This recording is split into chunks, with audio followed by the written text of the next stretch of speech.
fresh, it's hot. NYSC TV and radio. Tune in to the NYSC TV and radio. Hello, dear listeners. Good afternoon. You're welcome back to the NYSC TV, and it is such a delight to be speaking with you again. I hope that you're doing well. I'm very happy to see you again and to discuss with you as always. So, of course, as you know, my name is Chukwemeka Emanuela, and I'm the host of the My Health and I show. And our mission on this show is to educate you about various health challenges and how to live a balanced and healthy lifestyle. Okay, and it is a joy to be here again today. And as you can see, I'm not alone here. I have with me a very, very, very amazing guest who will be joining me today as we discuss a topic that is very, very important. Okay, the topic we'll be discussing today is the diabetes plate, a nutritionist guide. All right, so we know how diabetes is a very rampant and popular disease as of right now, and we have a lot of people who come down with this disease. The purpose of this show today is to educate you, to tell you all of the ways you can tailor your lifestyle, in particular related to nutrition, that would ensure that you do not become someone who comes down with the disease. And if for any reason you are a patient that has diabetes, don't worry, we are not forgetting about you, we're not abandoning you, we have you covered today. All right, so I have with me here a dietitian, Otache Ojima. Hello, say hi to the audience. Hello everyone. Yes, so Otache Ojima is a compassionate and driven dietitian. She's a public speaker and she's a content creator with a strong passion for helping others thrive. Otache delivers personalized guidance and support to individuals seeking to improve their health.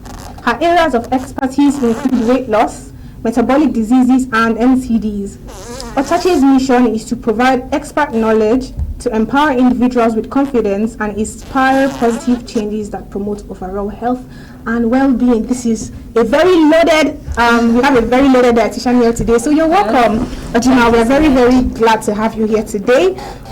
So you're welcome to the show. Thank you. We're glad to have you today. And you were the first person who came to mind when I knew that we were going to be talking about, diabetes, especially from the perspective of a nutritionist. Okay. Yes, you were the first person to come to mind because, everything I just read out now is not a lie. You do such a good work. You've helped people with weight losses, go from 85 kg to 60 kg. You do such an amazing job, and I'm very glad to have you here with me today, OJ. You're welcome. You're welcome. Thank you so much. Yes, you're welcome. All right. So we're going to jump right into our topic for today. Okay. Like I mentioned already, we'll be discussing diabetes, but we would be talking about it from a nutritionist perspective.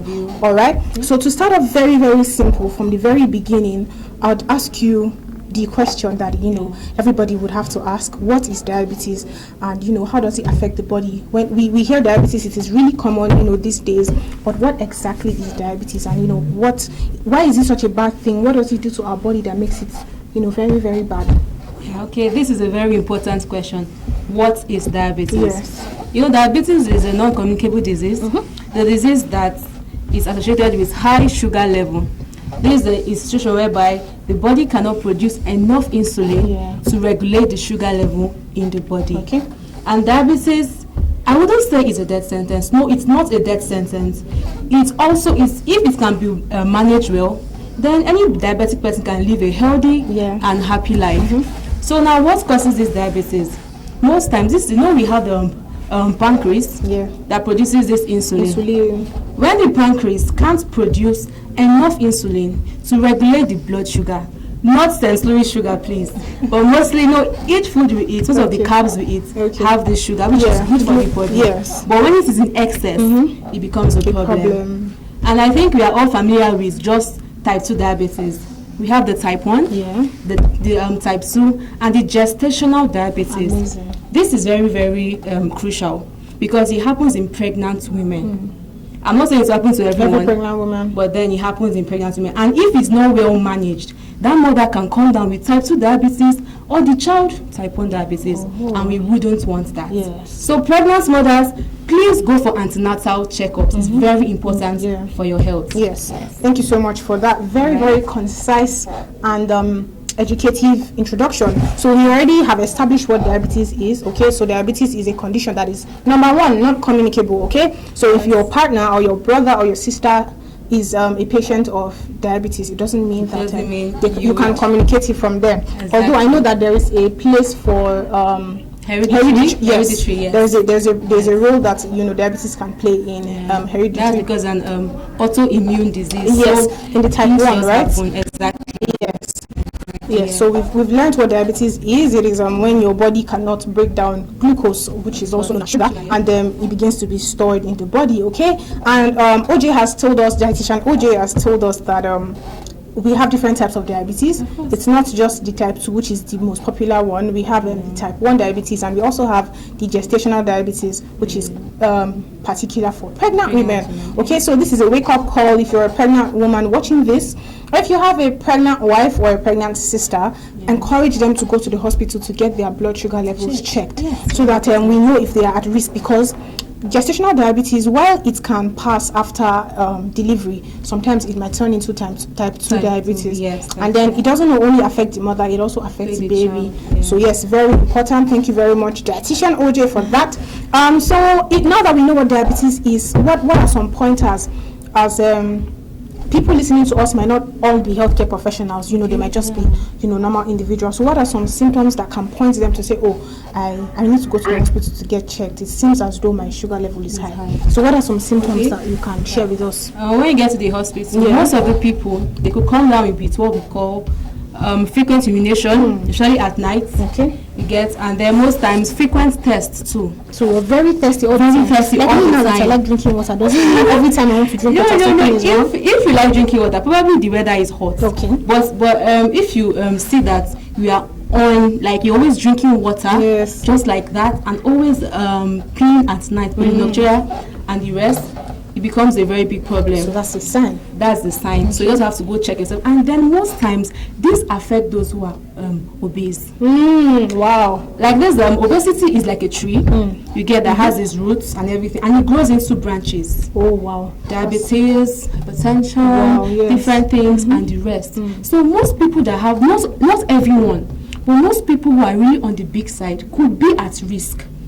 That's where weight loss comes in. Yes. Understand? Oh, amazing. Exactly. So when you're having this excessive thirst, need to drink water, need to urinate all the time, especially at night, then you should go check your blood sugar level. Probably it could be hyperglycemic. That is just a pre-diabetic stage. Yeah. And if you can bring that down, that means you're going to be free. But if you don't manage that pre-diabetic hyperglycemic stage, it becomes a problem. It could lead to the type 2 diabetes. That's why it's always good to check your blood sugar level all the time. Very important. Thank you so much, dietitian OJ. We'll be going on a short break, and when we return, we would go deeper into the nutritionist guide to dealing with diabetes. Don't go anywhere. We'll be right back. Thank you. Wait, the let's go on break. Boss, what do you think? Hey there, prospective core members, listen close. Nighttime's not your friend, it's a danger zone. Shadows lurking, roads unclear, don't let adventure turn to fear. Stay safe, stay bright, keep your journey light. Board vehicles only in designated parks and garages. Break your journey by 6 p.m. and sleep over in any safe place like military or police barracks, and continue your journey the next day. You need to be alive first, before you can serve your nation. For PCMs heading through Funtua to locations in the Northwest region, the road is open to traffic till 5 p.m. according to travel advisory from the Nigerian Army. PCMs are therefore enjoined to document with the Nigerian Army in Funtua before proceeding with the rest of the journey. This message is from the National Youth Service Corps, NYSC. Hello and welcome back to the My Health and I show here on NYSC TV. My name is Emanuela, and if you're just joining us right now, you're welcome. I have a guest here with me, a professional and licensed dietitian, and we've been discussing diabetes from the perspective of a nutrition. Our topic has been the diabetes plate, a nutritionist guide, and before we went on our break, we had discussed what diabetes is, and we have also mentioned some symptoms that can be pointers to ask you to get your blood levels checked. All right. We also touched on the few types of diabetes we have, which are the type 1, the type 2, and the gestational diabetes that is for the pregnant women. Okay, so this is just a way to remind us. This is just a way to remind us that diabetes is not a death sentence. That is one of the things that our dietitian said when we began. Okay, so because you have diabetes does not mean that the end of the world has come. As we progress in this conversation, you would learn things that will help you manage this disease. And if you are not one who has come down with diabetes, you will learn things that will help you prevent yourself from becoming a patient with diabetes. All right. So before we went on break, we were discussing symptoms of diabetes. And if I remember correctly, you mentioned increased urination, especially at night. So if you are peeing too much in the night, 5 to 6 times, is that? Yeah, that's a lot, right? That's a lot. Yes. Oh, amazing. Yeah, that's a lot. So if you notice that you're peeing 5 to 6 times, you have to go to the hospital and get checked quickly. She also mentioned frequent thirst. That is, it's not hot season, or even if it is hot season, you can drink 2 jerrycan of water. Is that one? Yes, it could be. Although most times during the hot season, you could get thirsty, you won't drink water. But when it is unusual, when you're seeing that these vibes, it's not really giving. So let me just go get that checked. The vibes are not giving. Exactly. All right. Yeah. Yes, and then you mentioned obesity. Yes, it's like a risk factor. Yes, a risk factor. Because now, how does this work? Yeah, you know, when someone is there to get fat, it starts with the organs. Start clogging the organs, the body becomes so big. Yes. Now this pancreas is producing the insulin, but is it enough for the body? Very true. That's where it comes up. Yes. You get yes. So that's what happens. So obesity, being plus sized or overweight, puts you at risk. Yes, put you at risk of coming down with the disease. And and then I'm not saying that if you're obese, you're going to have diabetes. No, it's just like a tree that has its roots with branches. So you just comes up. But if you can curb that, live healthy, do everything, you'll be fine.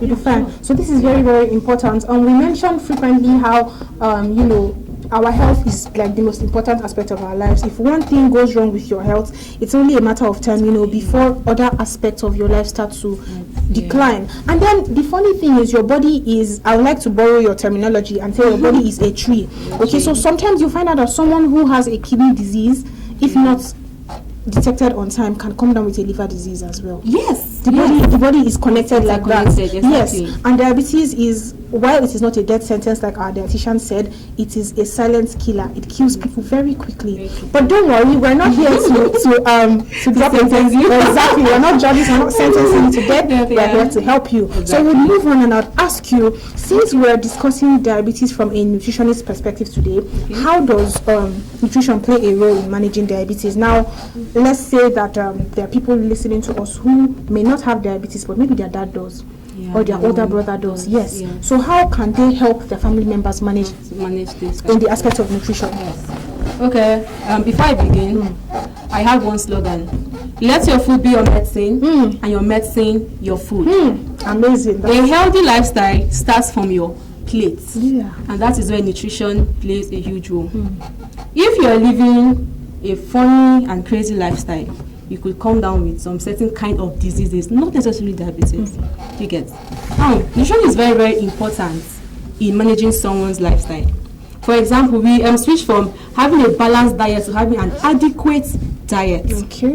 Those days we say balanced diet, but now it is adequate. Let your plate be adequate. Not just having just a high carb diet, having probably just eating anything. Most people do not pay attention to their diet, and this is a problem. You can't be having a very high, because now this thing is like a sugar problem, and we have the complex sugars and the simple sugars. Yes. The simple sugars could be a reason why many people come down with this diabetes. Aside it's being an autoimmune disease. Most times when we are always taking lots of sweets, rich things, junk food, carbonated and the rest, even beer, even this alcohol is actually fermented sugar. Yes, so it is still sugar. Yes, it is. Do you get? And when it's always accumulated, you're not burning it out, nothing is happening. You take low fiber foods, low proteins, and all that, you're at risk. That's why it's always good to have an adequate diet. You can see someone who will be like, who can drink up to 4 to 5 bottles of Coke a day. Coke, wow.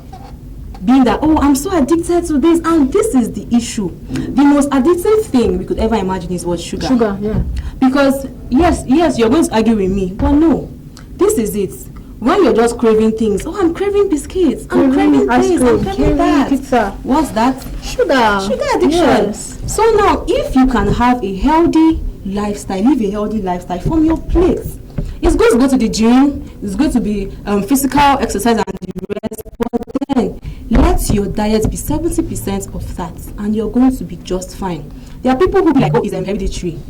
For example, now, if someone lives a very careless lifestyle as a point, careless living and everything, probably comes down with diabetes, does that mean the son that maybe will have that? Not necessarily. That is it. Now, yes, it may be hereditary, but lifestyle and environment could be a factor. Key factors as well. Very key. There are people whose parents could have diabetes, but they are living life happily and okay, free from every kind of disease and the rest.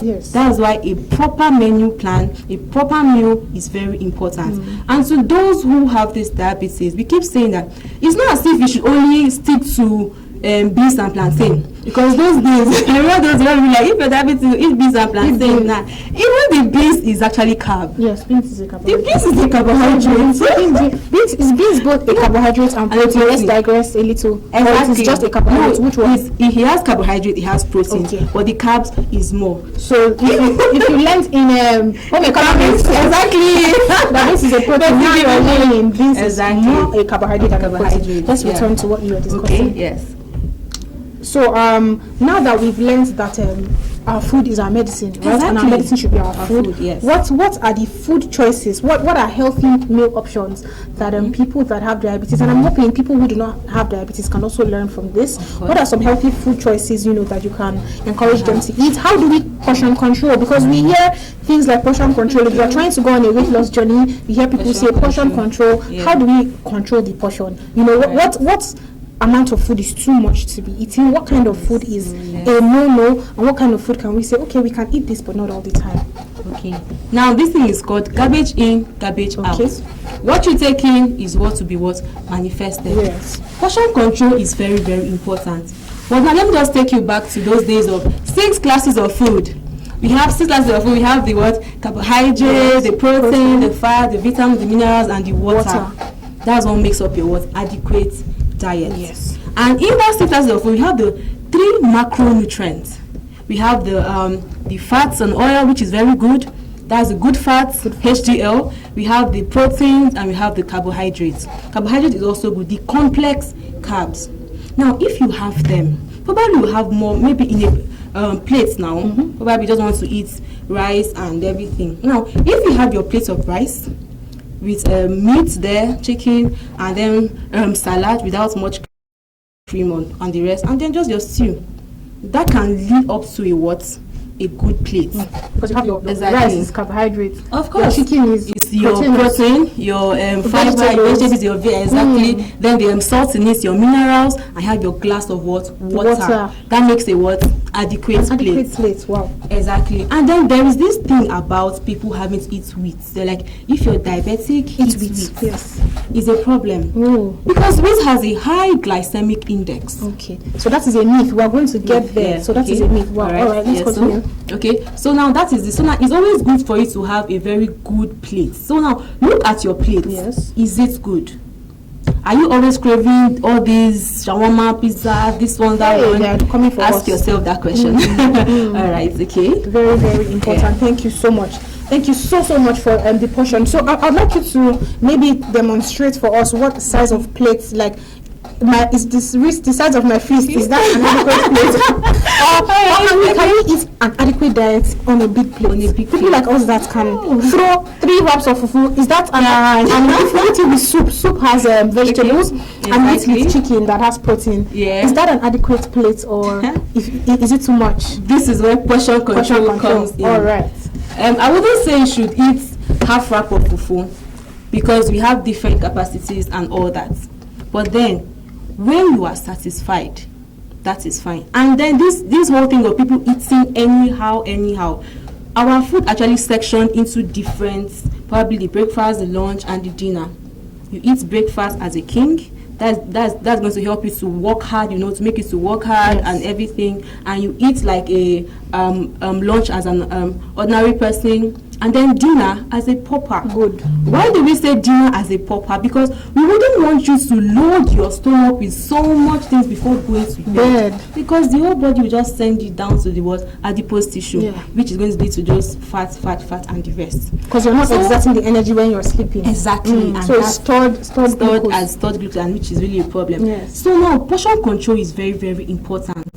Don't go and eat as if they are pointing guns to your head, or if you don't finish this food, you are going to die. No, the world is not ending tomorrow. So please don't go and eat as if the world is ending. Eat the one that will make you to be satisfied, and that is it. And physical exercise. Don't go and eat and sleep. You get? They want to eat and they are going to bed. They will be sitting down and rest. At least try to be physical as well. Physical exercise, not just going to the gym alone. Walking, take a walk, climb the stairs, using the elevator, and do other things to burn out the energy, because this is actually an energy balance. We have the positive energy balance and the negative energy. If you take in more energy and expend less, you tend to be on the bigger side. So you store those ones that you are not expending. And then if you take in less energy, expend more, you'll be on the thinner side. But if you have a balance, the more you take in, the more you expend, and vice versa, then you're good to go. Amazing. Thank you so much. We have a very, very wonderful dietitian here. And don't worry, we're not going anywhere. We're going to take our final break of the day. And when we return, we'll wrap up this topic very nicely. So don't go anywhere. We still have more in store for you. Okay, so we're going. She is not just a psychologist. She is also a shoe maker. She was trained as a medical doctor, but now she makes beats too. He studied law, and now he is a fashion designer. This one has gotten a new skill: makeover. He came into this camp a biologist. Now he is also a caterer. Saeed, skill acquisition and entrepreneurship development, helps you discover a new lease of life. What are you still waiting for? Get up and acquire a new skill now.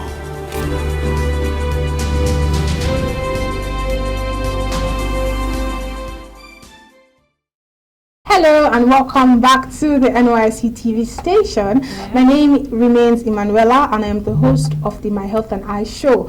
If you're joining us late, you're welcome still. And today we are discussing the Diabetes Plate, a nutritionist guide. And we have a guest here, Dietitian Ojima, also known as Dietitian OJ, who has been giving us very, very interesting facts and ways to live with diabetes according to your nutrition. All right, so she said so many important things, and as we round up the show, I'm going to recap quickly. She said something that stuck with me. She said that your food should be your medicine and your medicine should be your food. What that means is that the things that you put into your body through your mouth are very, very important for your state of health. So instead of you eating anything you like and then going to buy medicine to get better, why don't you make your food your medicine and eat something that is going to be healthy for you? Okay, she also discussed healthy food choices and how to portion control. And now we're going to go forward, based off of what we discussed before the break, and just talk about foods. Are there some kind of foods that we should avoid? This is both for people with diabetes and people who do not have diabetes.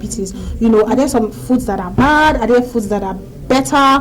What kinds of? Because I know you already spoke about good fats, carbs, HDL, and all of that. So can you just? Is fufu bad? I keep mentioning fufu because I personally, like. I really like fufu too. That's good. That's the same page. Exactly. All right. So quickly, just tell us that. Yeah, we have good foods. There are foods that are supposed to be eaten in abundance, and some moderated, and others completely avoided. I think I'm going to strike some nerves right now, and I do not care. For your own good, for your own health. Please be careful. Speaking of fufu, you said you like fufu. Yes. I like fufu, yes, although it's complex carb. But during the process, we have what we call the fermentation process, which leads to having probiotics. And it's good for the gut health. That soured rice with fufu is called, it has mostly probiotics. It's good for the gut. So it's good to have your fufu, but not too much. Not too much. Just enjoy yourself. Moderation. Yes. And then I always of the opinion that you should have more soups and less swallow. Yes. Because your soup has that minerals you need, the nutrients, the vegetables, everything, and then it's now be complemented with the swallow. But most people, Nigerians, I know longer they catch all of us. And yes, you gotta carry one full pillar of swallow and then managing soup. I know they chop soup too much. Chop soup too much. Chop soup. Alright, so speaking of the good foods to eat, carbs is not completely bad. The complex carbs in your potatoes, sweet potatoes, your yams, your swallows and the rest, they are good. Complex carbs. Yes. Your proteins are very good. Your white meat, your chickens, your fish, your meat and everything, you can have them. Enjoy yourself. And also your fiber, which is very good for your metabolism. Fiber is very, very good. It helps your body and the rest. I can get that from your vegetables. I keep saying this thing. Take in vegetables, not because we are trying to maybe make you vex or anything. No. Vegetables are a very good source of fibers and they will really help you in a long run. Yes. Now, foods to avoid. Simple sugars. Like what? Sodas, beer, shawarma, pizza, all these junks. These junks contains mostly bad cholesterol, LDL, low density lipoproteins. They are very bad for the body. They could lead to metabolic diseases, not just diabetes alone, other diseases as well. Do you get my point? So you have to just avoid them completely. You can do well with your fruits, your vegetables, your carrots, cucumber, garden egg. Have them as your snacks. It's not a must to go and be billing that your man to buy shawarma every day. So you should bill your man to buy your egg. Now and everything. Our dietitian said bill your man to buy you garden egg. That's something important to know. I'm sure the men are happy already. I'm telling you, because that's cheaper. Thank you so much, OJ. It has been a very interesting session so far. Yeah. So as we round up, I just want to ask, you know how with different health conditions, there are different myths. So people believe different things. Are there anything that people believe about diabetes that are wrong? Are there any myths that people have internalized that are not true? As a healthcare professional, what do people know about diabetes that is a false, notion? Okay, there are people who think once they come down with diabetes, they are always going to die. They feel like once this diabetes, I don't die. But no, there are people who have lived longer. 20 years, 30 years, 50 years, managing this condition, and they are just good as fine. Yes. And there are people who feel like once they have diabetes, they are coming that they are going to have amputated legs and the rest. That's what they believe in. No. If you manage this thing, it's going to be okay. Yes. And then one myth again is subjecting diabetics to beans and plantain. I keep saying this. I don't know why when that one started.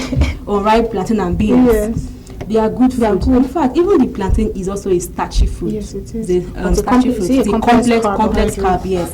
So, as the diabetic, you can eat good food, but portion control matters and the rest. Yes. And then, that's just the few myths I know about it. You mentioned something about wheat. Yes, exactly. Please shed light on that. I used to be one of the people who used to think that wheat, somebody that has diabetes, feed them with wheat, load them with wheat. We don't know we're adding to their problem. So please just briefly tell us that. That's a very big mistake. Yeah. Wheat on its own has a very high glycemic index. From the wheat bread to the wheat swallow to the wheat this and everything. Before these health things, people go to research.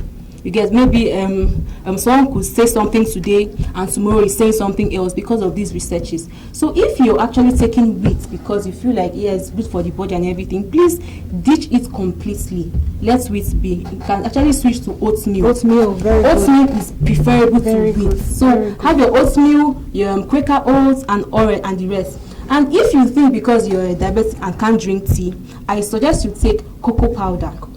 Cocoa powder is very good because it has antioxidants, fibers, and it's very, very good for your body. Very bitter. And it's very bitter, but then if now it's your 3 crowns milk, I don't advise my patients to take peak milk. They can have because it's full cream and it has more fat and the rest. But then taking filled milk like 3 crowns, the sachet one and the rest is good for you.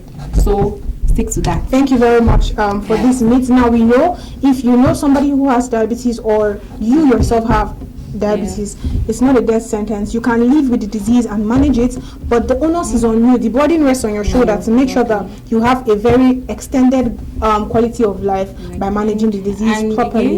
And again, you have to have more proteins and more fibers than carbohydrates as well. Remember, diabetes is a disease of glucose. The problem here is the too much glucose. So it's better to eat more foods that don't have carbohydrates, so you're not increasing. I think they are really sweet, Yeah, they are sweet people. What do you think? Oh, I get what you just said.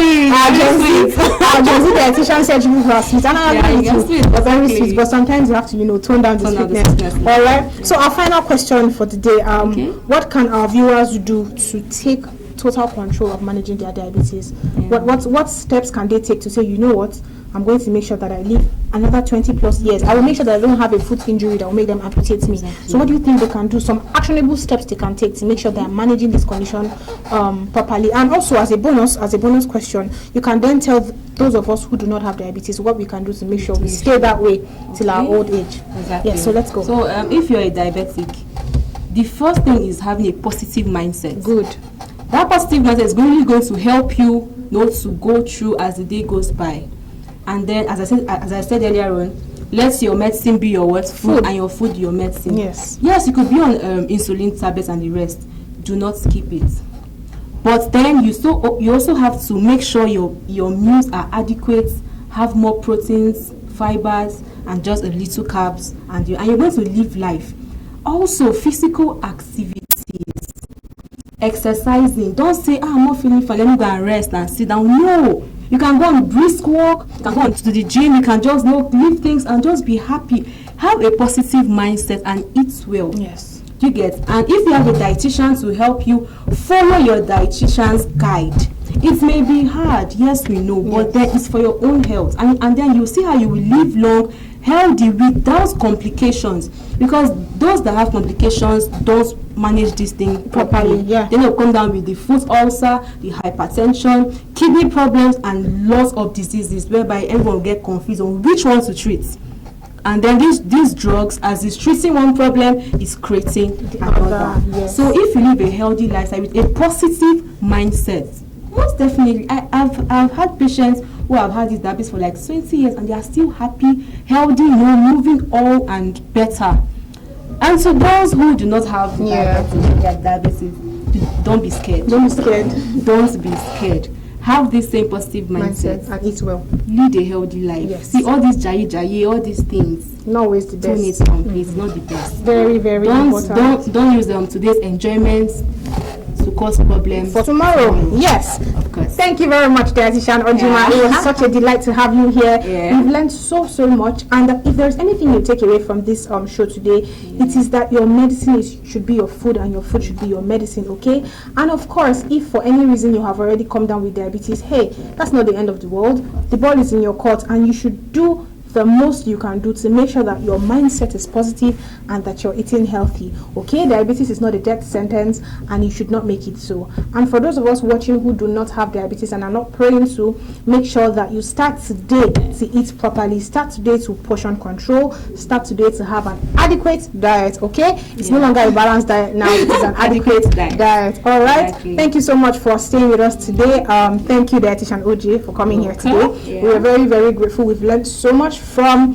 the topic of diabetes from the point of view of a nutritionist. Don't go anywhere, stay with us. The news will be coming up next, and we will see you next week with yet another topic. Thank you for watching. Bye. This talker is a good talker, has been texting me, nonsense texting. You see that.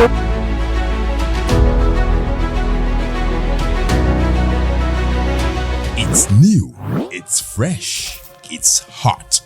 NYSC TV and radio. Tune in to the NYSC TV and